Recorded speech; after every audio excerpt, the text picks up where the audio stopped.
you start to look at some of the stats from these games, like Matthew Stafford. Matthew Stafford's first quarterback in NFL history to lose a playoff game while throwing for at least 350 yards, 3 touchdowns, and no interceptions, no turnovers. Yeah. Stat of the Sure. day. Yeah, we can do it. Stat of the day. Sure. Stat of the day. Stat of the day. Here comes that What? Stat of the day.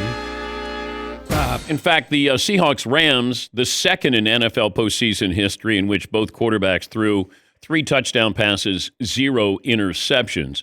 The only other time was the Chiefs and the Bills in 2021 divisional round. That's when Josh Allen had 4 TDs, Mahomes had 3. But it's when you complete those passes, because when you're 0 for 7 on 3rd and 4th down, that came back to haunt the LA Rams. Now, there's a lot of questions, with these teams moving forward. Like Denver, what happens, when they get Bo Nix back? It's a really young team. We'll talk to Mark Schlereth, the former Bronco, now works for Fox. He was at the game yesterday. Get his thoughts as they move forward. The Rams moving forward, the big question is going to be about Matthew Stafford, and Sean McVey did not want to hear that question after the game. Sean, do you expect Matthew Stafford to be back next season?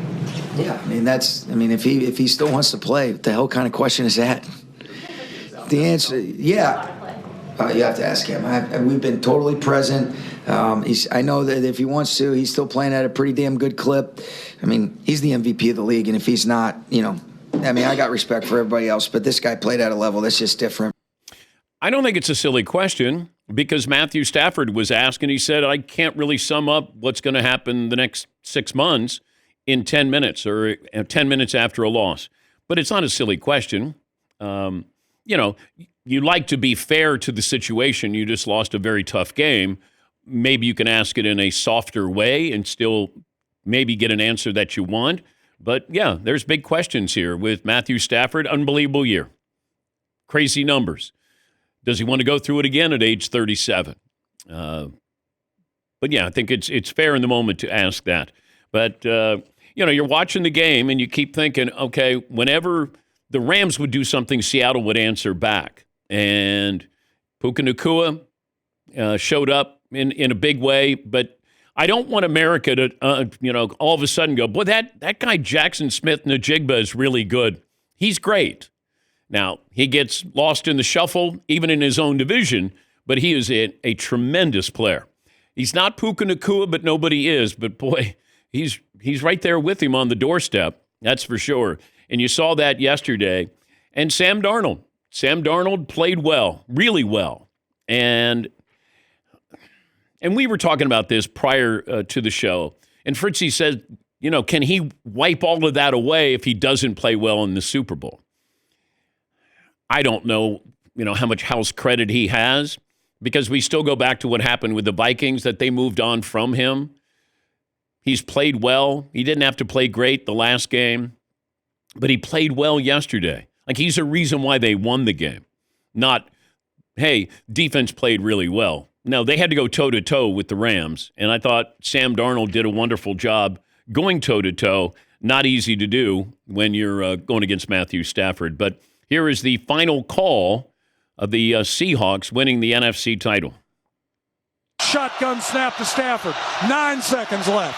Stafford looks, fires. Ball is caught. Puka Nacua slides out of bounds. No! Clock keeps moving. Nacua on. We are going to the Super Bowl. Take your helmets off, players. They're breaking the glass next door. Seahawks win, and the Seahawks are going back to the Super Bowl. Can you believe it? The 4th Super Bowl appearance in franchise history. Courtesy of the Seattle Seahawks radio network. Mike McDonald, America, is the Seahawks head coach, and he talked about Sam Darnold's performance. Can't talk about the game without talking about our quarterback. He just shut a lot of people up tonight, so I'm really happy for him. 300-something yards, 3 touchdowns, no picks. Every time they went and scored again, he came back, made some big-time throws on 3rd down, a 2-minute drive, a 4-minute drive. The guy barely practiced all week, Just really happy for him. He deserves it. Just been a rock for us the whole year, so just really happy for him. And then you had the other game with the Patriots and the Broncos. I thought first team to 21 was going to win that game. The Patriots aren't a dynamic offense, but that defense has been surprisingly great. And then you factor in the snow. And granted, Denver was really banged up.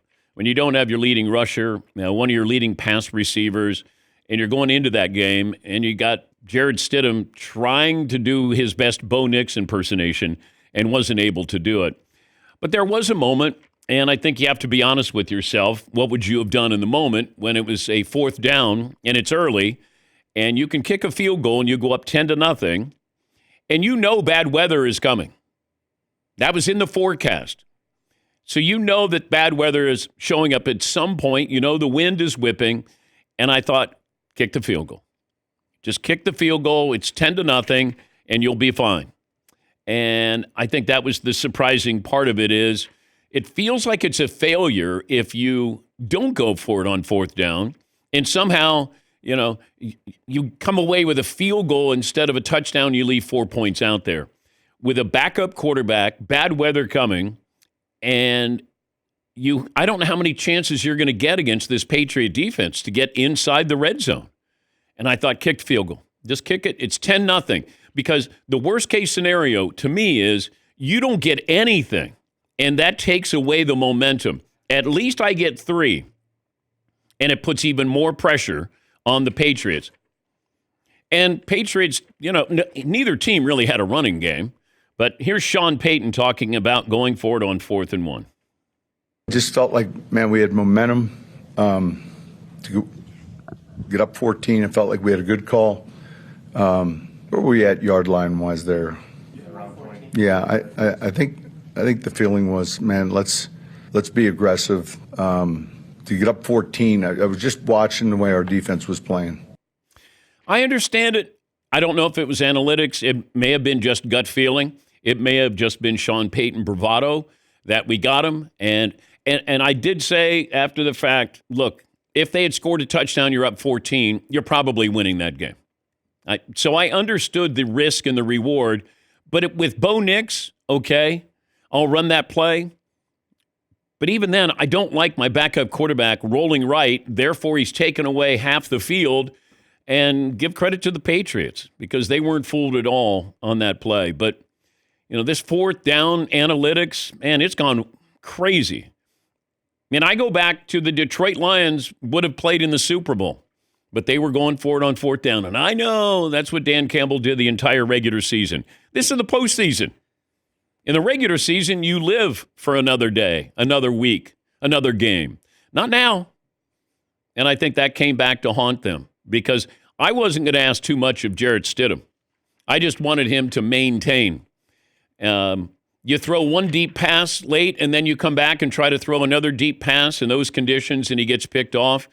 They just weren't threatening on all. Well, neither team was because the weather was, obviously rough enough that we could even find. Jim Nance is like, I don't know where the ball is. I think the 33-yard line. Yes, Eaton.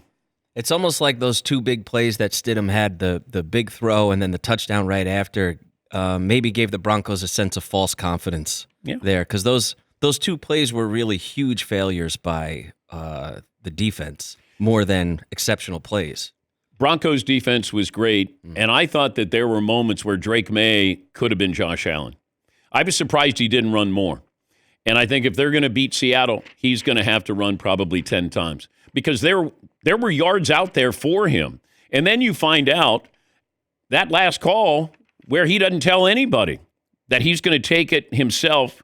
Here is Drake Maye on that first down scramble to solidify the game. Yeah, we were in big personnel running the same deal to the right, little stretch play. And, at some point, they get lackadaisical and, got a chance to get around the edge. And I thought he was going to track me and hawk me down, but, got enough to pick up the first. And Coach Ravens will probably get mad about running out of bounds. But at that point, it doesn't matter when you get the first down. So that was a cool moment and cool to separate those guys. It's always cool finishing in victory formation. It's pretty sweet. Yeah, it's an amazing play. And I want to talk to Mark Schlereth. He'll join us later on about that. He was a former offensive lineman that, sometimes when you don't tell everybody, you don't have to worry about somebody not completing what they're supposed to. Like, you want to give the defense what they think they're seeing, and not where we don't have to block that hard. We're going to run this misdirection or fake play, a bootleg, whatever it is. You want them doing their job, and Drake Maye did just that. He had to beat one guy, did it, and an incredible call at that moment. Seahawks favored by 4.5 against the Patriots, and the over-under is 45.5. The odds-on favorite, according to DraftKings, your Super Bowl MVP is Sam Darnold, followed by Drake Maye, then Jackson Smith-Njigba, Kenneth Walker Jr. III. By the way, I have Super Bowl odds for 2027. I just got those. The Seahawks and the Rams are co-favorites next year, followed closely by the Bills, the Patriots, and then the Eagles, Lions, and Ravens are tied after that.